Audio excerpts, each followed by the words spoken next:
Okay, hello everybody, and welcome along to this Eigenharp seminar on Thursday the 10th of February 2010. So tonight we're going to be looking at creating your own sound fonts, so really just looking at creating your own sound fonts really on that one. Yeah.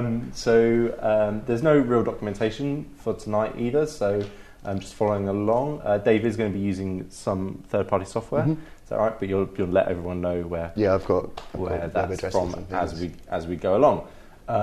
So as per usual, if you've got any questions, do put them into the Justin TV chat, and I'll get Dave to go over them.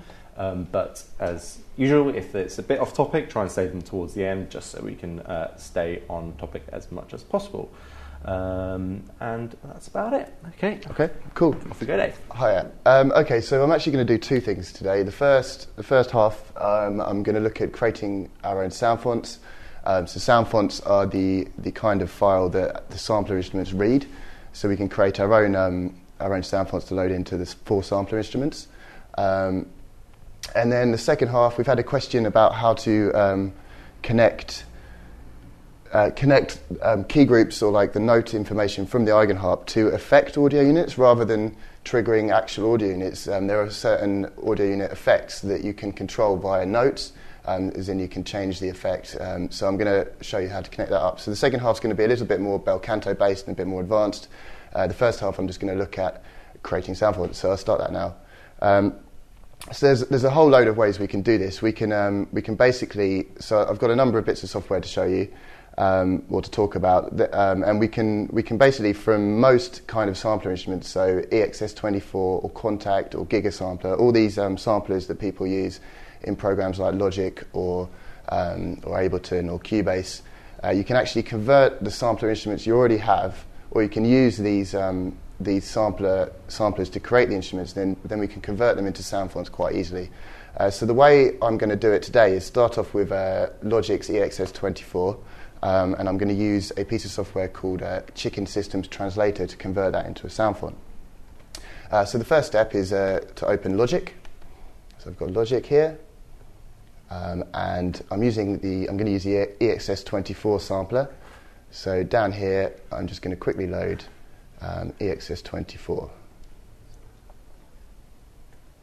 Okay, so here's the EXS24. At the moment, it's just a blank instrument. So what I do is I click the Edit button just here, and this is my EXS24 instrument editor. So this is where I can create all my sounds. So I'm going to do, for the sake of an example, I'm going to do a very simple example. What I've done is I've gone on the website freesound.org. I don't know if you've seen this website before, but it's a place where users upload samples they've made under Creative Commons licenses. So anyone can freely download and use them, mash them up, change them, or use them in their compositions. So what I do, I go to EXS24, and then here there's this zone, load multiple samples. This is where I load in my samples. I just looked really quickly. I found this, it's a sample of someone playing a really old battered piano. So I'm just going to use that. Double click on that. This is by a guy from Freesound, as I said. It's from a guy called Sleep. So I just double click on that and I click down here. So that's in my list now of samples, and I click done. So yeah, so it's going to be a really quick example. And Dave, what's the URL for that site? Sorry. Freesound is www.freesound.org. So all one word, right? freesound.org. But yeah, it's a great website. Okay, so I'm just going to click on, there's loads of ways we can do this with the EXS24. I don't want to go into too much detail about this particular sample, but I'm going to click Auto Map, which will just map the sample across all the keys.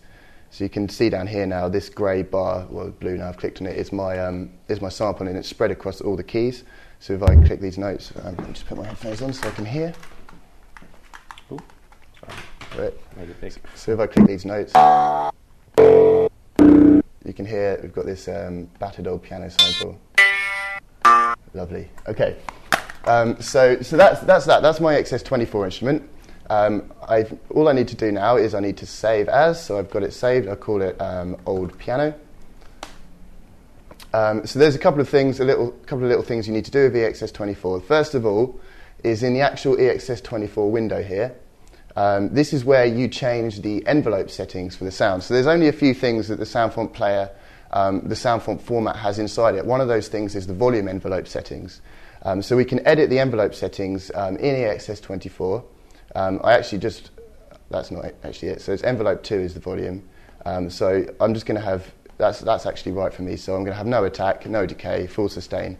But you edit the envelope settings in the EXS24, and then you need to remember to go to Options and then Save Settings to Instrument. So this saves off all the settings that are applicable that you edit inside the actual EXS24 instrument. It saves it to the EXS24 file for you. Okay, so I've done that. I've saved my settings to the instrument, and then the last step with EXS24 is I go back to the editor, and I'm just going to choose Instrument and then Export Sampler Instrument and Sample Files. And this is easier. Basically, it's an easier way of doing this than just choosing Save As, because it puts everything in one place. It puts all the samples and the actual sampler instrument file all in the same place for you. So I'm going to click on that, and I'm just going to save it to my desktop. I call it Old Piano again. Okay, so there's Old Piano, just check, so on my desktop. Okay, so now on my desktop I've got these two folders. One is called Old Piano, and that has the sample in it for me. And then the other one is called Sampler Instruments, and this is where the actual EXS24 file is saved. Okay, so I've got all that. That's all done now, and I'm going to open this translator software. So this piece of software is called Translator, and it's by a company called Chicken Systems. I think from trying a few of these bits of software out, we think this is probably the best one that you can get. Where did you get that from? Okay, so that is from, let me just check the price. So there's a couple of versions of this. One of them is a multi-format version. So this one, you can load in any sampler instrument from any sample you've got already, and you can export it to any other format. So that version is $149, and you can get it from www.chickensys.com.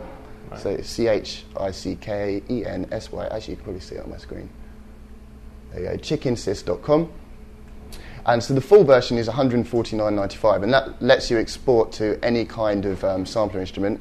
But what you can actually do as well, if you go to the website, actually I'll show you. If I go to the website quickly, and I click on, so the bit of software is called Translator,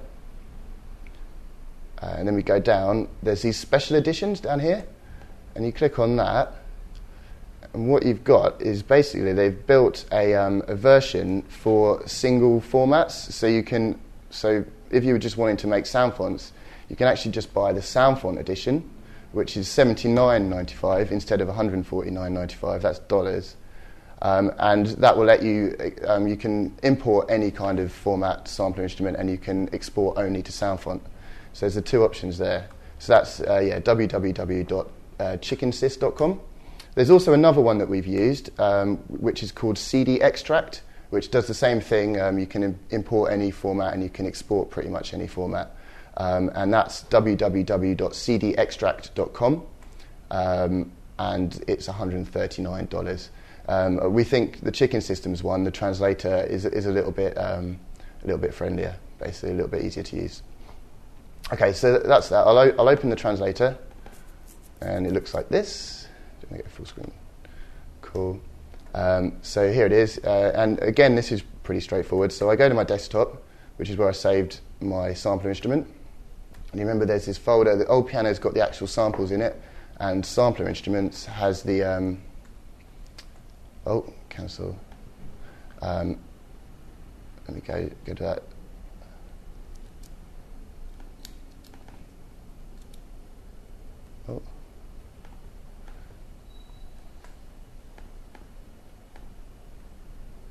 Let me just quit this. I think I had it open before I created that folder.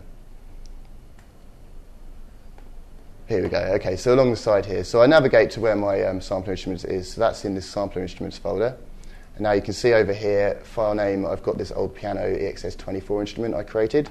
So it's as simple as double-clicking on that. And, okay, it lets you choose the format you want to convert to. So I've got the multi-destination one. So I want to convert to SoundFont, because SoundFont is the format that our sampler instruments reads. And then